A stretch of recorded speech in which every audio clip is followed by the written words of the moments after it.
झारखंड के गैर अनुसूचित जिले के ये 750 शिक्षक अब पेयजल मंत्री मिथिलेश ठाकुर आवास के बाहर पहुंच गए हैं और वहां मिलकर प्रदर्शन कर रहे हैं।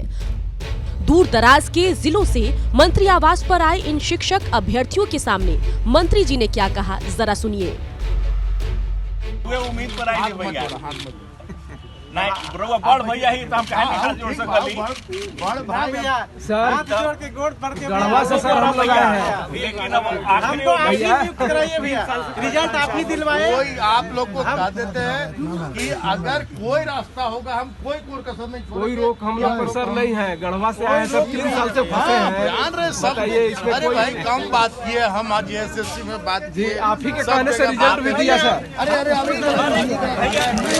ये करिए किसी तरह हम लोग का कल्याण कीजिए। प्राइवेट स्कूल पढ़ा रहे थे वो भी छोड़ दिए, इसी के कारण दौड़ने रुकने भैया कर दिए गए। घर पर भी सब बोलते हैं कौन नौकरी हुआ है जी, कौन नौकरी हुआ है 4 साल से। बताइए एकदम रोड पर हम लोग। इसी के साथ मंत्री मिथिलेश ठाकुर ने आश्वासन दिया है और कहा है कि आपकी मांगों को लेकर जल्द वो सीएम से भी मिलेंगे। कौन सी ऐसी विसंगति है पूरी तरह से तो स्पष्ट जानकारी मुझे अभी तक नहीं प्राप्त हुई है, क्योंकि मैं भी अपने क्षेत्र में था और अभी रात को लौटा हूँ। काफ़ी रात में अभी मैंने कार्मिक सचिव से बात की है और कार्मिक सचिव ने यही बताया कि स्कूली शिक्षा से कोई फाइल आई थी, उस पर कुछ क्वेरी करके और वापस भेजा गया। ऐसा कुछ स्पष्ट जानकारी उन्होंने भी नहीं दिया और उन्हें भी जानकारी पूरी तरह से नहीं है और अभी तक कोई नोटिफिकेशन, कोई चिट्ठी निकली नहीं। इसलिए अभी बहुत कुछ कहना बहुत जल्दबाजी होगी। कोई ऐसा पत्र निर्गत होता है, उसके बाद किन कारणों से ऐसा निर्णय हुआ, मैं इस पर कार्मिक सचिव से, मुख्य सचिव से बात करूंगा। माननीय मुख्यमंत्री से भी अगर ज़रूरत हुई तो माननीय मुख्यमंत्री से भी बात करके कि मुझे तो नहीं लगता कि ऐसा होना चाहिए। अगर हुआ है तो ज़रूर कुछ कारण होंगे, कुछ तकनीकी कारण होंगे जिसके कारण ऐसा निर्णय लेने को मजबूर होना पड़ा होगा। लेकिन आगे इन स्थितियों को सुधार लिया जाएगा। आगे जो भी विसंगति होगी सुधार कर, और मुझे पूरी उम्मीद है कि इन अभ्यर्थियों को न्याय मिलेगा।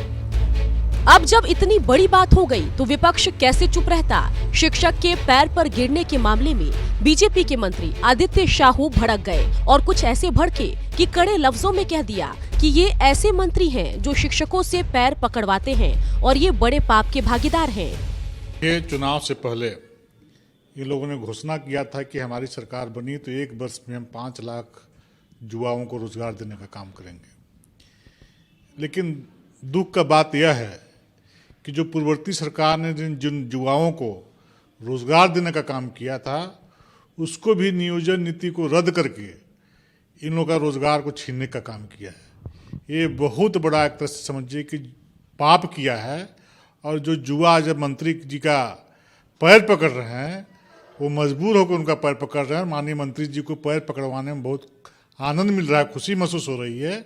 इसलिए ऐसे युवाओं का आह सरकार को लगेगी। बहुत बड़ा अपराध किया है सरकार ने। हम रोजगार तो दे नहीं सकते, लेकिन रोजगार छीनने का काम किया है। सभी गांव देहात के बच्चे हैं, बेरोजगार हैं, तो निश्चित रूप से इन बच्चों का, इन युवाओं का आह सरकार पर लगेगी।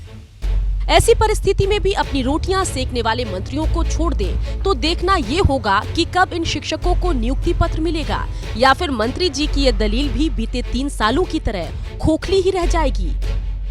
रांची से बिहार तक के लिए आकाश कुमार की रिपोर्ट।